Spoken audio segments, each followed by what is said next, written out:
Hey everyone. In today's video, we'll learn how to add WhatsApp link in YouTube video description.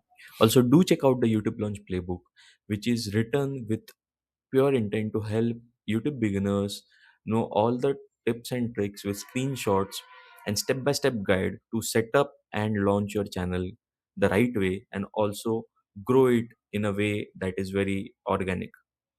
The link is in the video description. Now, we have already seen a video on how to create a WhatsApp link. You can customize it, you can do it branded for your YouTube channel, right? But how to add it in the YouTube description? The steps are pretty clear. You can watch this video. I will link this on how to create a custom WhatsApp link. But to add it to your video description, it's pretty simple.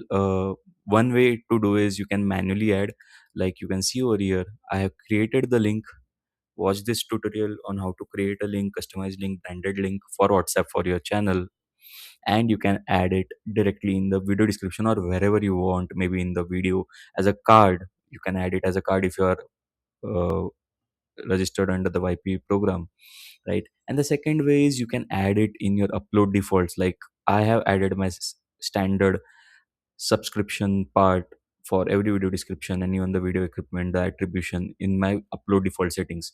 You can watch the tutorial video over here on how you can update the upload default settings so that you can add the WhatsApp link by default in every video you're uploading on your channel, and this will appear in this way. So the idea is to simply create a link and just post it in the video description over here, and you can click on save so that it gets reflected. So to see this, I will just click on this.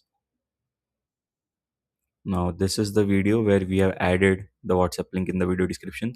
You can also do it in the bio of your channel. You can add the link. You can see I have created over here, and now this appears over here as for WhatsApp.